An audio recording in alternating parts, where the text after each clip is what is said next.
dañ commencé jël âge. ouais dañ commencé jël ok waaw ok ok boo xoolee Falan yi quasi bi ko wax nañ ko fi waxaate nañ ko fi. boo xoolee Sadio Mané il n'est plus le même. Sadio Mané boo xoolee Sadio Mané avant Sadio Mané maintenant. te nañ si yaa ñëw waaw léegi. yaa am na différence yu bëri bien vrai que nag mooy suñu leader. mooy suñu mooy lañ ko wax mooy yaakaar bi. gis tout nañ à fait bii moo koy dugal parfois mais tamit football dafa am foo dafa ko weesu. tout à fait en plus mooy Sénégal entre-jeu bi dafa gëj a am dañ gëj a am meneur de jeu boo xam te ne tey jii da lay defal ay passes décisives. ok un maestro maestro boo gisee Sénégal gën nañ am loolu depuis Pape Alé Ndiaye. tout à fait Pape Alé Ndiaye mooy te si digg terrain bi milieu terrain boo xam ne tey daan jëlee bal bi si digg terrain bi yóbbu ko en attaque. en plus tout à fait di def ay passes décisives boo xoolee ñun suñu digg terrain te football tamit loolu da si am solo mooy un milieu terrain tey boo xam te ne non seulement dañuy créer mais tamit non seulement dañuy defal suñu dernière passe. tout à fait ñun Sénégal milieu terrain yi ñoom ce sont des milieux terrain défensifs bien vrai que ce sont des talents. tout à fait milieu terrain yi ñoom ils sont beaucoup plus défensifs. qu'offensifs quoi te loolu day reflété wu. si phase de jeu offensive équipe bi quoi boo gisee ñun suñu phase de jeu. tout à fait si excentré lay jaar soo ko ñëw si diggante dañu suñu excentré. Sadio Mané il n'est plus le même te Ismaïla Sarr il est toujours irrégulier moom. dañuy ñëw defal la benn prestation tey mun dox ëllëg di mais gis nañ ne. peut-être possibilité war na si mën a def ay réajustement quoi. parce que boo amee potentiel bu toll nii. yow war nga mën a am ab tactique wala ay techniciens yoo xam te ne tey si tey dina la permettre offensivement tu marques beaucoup de buts quoi. en plus tamit beneen facteur yi mooy Sénégal ku muy joué nii en Afrique mooy li ñuy xaar un bloc bas. te tamit loolu facteur la moom te ne da jugé boo waroon marqué une équipe 4-3 bi. mu tegal la bloc bas nga. benn nga fay dugal wala deux bi loolu tamit ay facteurs la yoo xam te ne tamit day jouer si largesse offensive boobu quoi. tout à fait war na si gën a mën a liggéeyaat parce que Sénégal weesu na tamit tool tamit foo xam te ne tey am na match yoo xam te ne war nañ ko mën a cartonné di gagné ay 6 ay 5 comme avant. comme avant mais gis nañ ne waa wax dëgg yàlla coach bi mu ngi def ay jéego côté défensif comme côté offensif mais liggéey bi war nañ ko gën a mën a diwaat quoi incha allah donc liggéey bi war nañ ko mën a gën a yaatalaat donc fi may waxee yow nii Elimane ki nga xamante ni mooy le grand consultant Ela El Hadj Konaté moo woote nii pour joxe li nga xamante ni mooy avis am par rapport au problème offensif de l'équipe nationale du Sénégal Ela ñu ngi lay nuyu. allo salaamaaleykum. maaleykum salaam Ela. maaleykum salaam. maa ngi nuyu waa plateau bi yëpp Elimane. ñu ngi lay fay grand bi. di jégalu si absence bi xel bi ak xol bi yëpp ñu ngi foofu. dëgg la. di wax maa ngi suivre émission bi avec attention. effectivement bëggoon rek juste apporter benn réponse par rapport ak le problème offensif. xam naa ni sànq Elimane junjul na ko. mais bi muy aborder problème bi waxul ci foofu exactement. tout à fait c'est vrai que parfois problème mu milieu terrain offensif la problème mu meneur de jeu bu nga xam ne peut-être mooy def dernière passe bi. wala avant dernière passe bi. mais aussi et surtout parce que on n'a pas un problème de numéro 9. tout à fait au contraire numéro 9 on a toutes les palettes. effectivement coach bi mën na choisir fu ko neex. pour son numéro 9 par rapport ak adversaire bi. ak par rapport aussi ak système adverse bi. tout à fait. Pour man le problème aussi ça réside sur le fait que. côté latéral yi. sànq Elimane laal na ko mais laaleewu ko foofu quoi. tout à fait côté latéraux yi. on a un problème. parce que foofu on n'est pas stable bëri na ay changements. effectivement. aussi même si 2 derniers matchs yi boo seetloo. voilà ça a tourné. Il y a pas de certitude. waaw amul certitude. voilà donc et dans le football moderne on sait ce que pèsent les latéraux. Voilà on sait ce que pèsent les latéraux boo xoolee équipe yu mag yi yëpp dans les clubs. wala sax équipe nationale c'est les latéraux qui font les dernières passes ce sont des passeurs décisifs. Effectivement. Voilà ce sont des passeurs décisifs tu vois maintenant ci football moderne des latéraux qui finissent la saison. En tout cas dans les grandes équipes avec une dizaine de passes décisives. Effectivement. Donc, voilà te loolu du leen tere ñu seen prérogative défensive. Loolu du leen tere ñu gérer ko. Effectivement. Tu vois. Effectivement. Donc Sénégal. booy seet fan yii nii Pape Thiaw il a parlé de faire revenir Sabaly.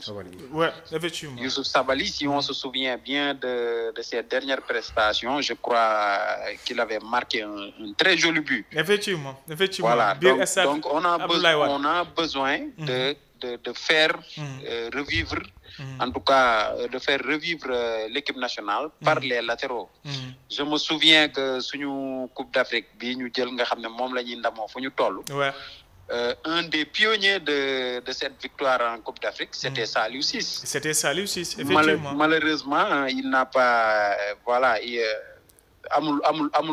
n'a pas eu de continuité en club. Effectivement. Et pour confirmer li ngay wax, pour confirmer li ngay wax, c'est même pas Saliou Ciss boobu noonu, je me souviens benn match boo xamante ne nii ñu ngi ko doon jouer ak Bénin éliminatoire Coupe d'Afrique.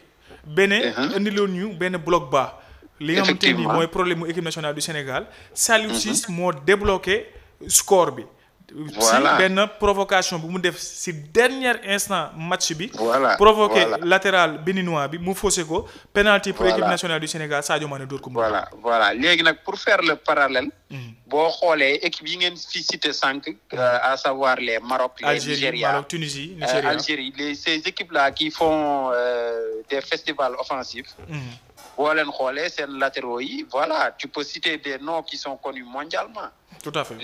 Les Hakimi, les Ola Aina, voilà, c'est des noms qu'on ne présente plus. Donc pour dire que c'est un chantier bu nga xam ne je pense que Pape Thiaw war na si mën a concentré wu. Bon essayer de faire aussi revenir Sabaly, c'est une bonne option, pourquoi pas.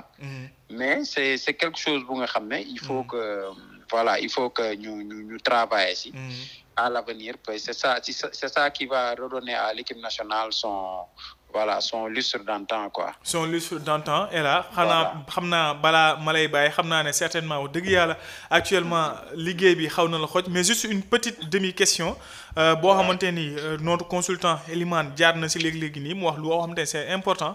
Le constat par rapport ak double confrontation bi c'est flagrant, quoi qu'on puisse dire.